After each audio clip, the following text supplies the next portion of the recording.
Supervisor Kuehl. And the additional request is to have Peter Eliasberg, if he would come and make his remarks, we'll accommodate that as well. Yes, could we call the speakers up? Several of them must have to leave. I've only learned of one. Thank you. The ones that were designated first for the item. The other individuals are Kelly Harrington and Judge Peter Espinosa, Bruce Brody, Kelly Emling. Peter Eliasberg, I believe, was one of those. No, I just called him first. We called him first. Yeah. Good. There he is. Mr. Eliasberg. Thank you very much. We've afforded you special privilege today, therefore. I appreciate that. Thank you. I do have to go at noon. People's liberty pre-trial should not depend on whether they are rich or poor.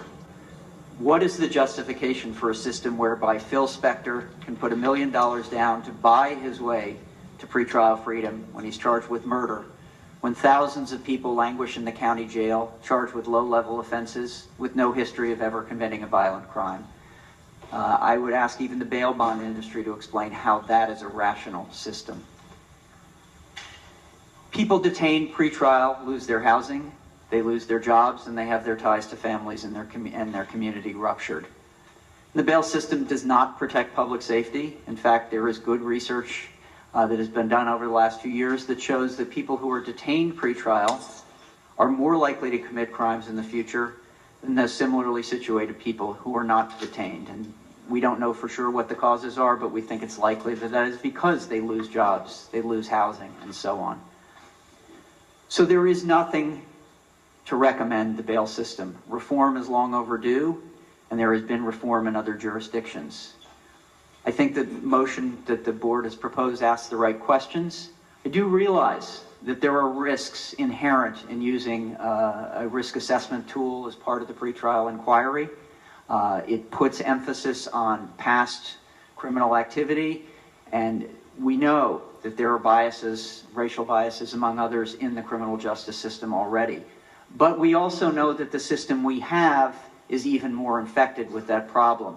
There is lots of research showing that the discretion that's given judges to make decisions about whether to deviate upwards or downwards on bail amounts show that the upward deviations are dramatically heavily on people of color, and the downward deviations are, in the vast majority of cases, for people who are white.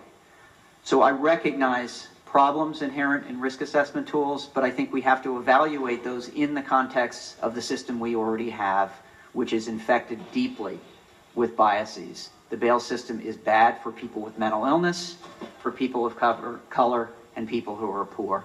And I thank the board for moving forward on this as they move forward in the last couple of years with diversion. These are important reforms that need to be made to the criminal justice system, and thank you for taking me out of order. I appreciate it.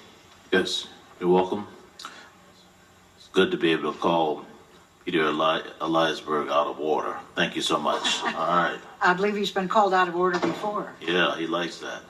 All right, let's proceed with item number 11. We have persons here to be heard. Supervisor Kuehl, you wish to set this up? Proceed. I do need, very happy to introduce this motion.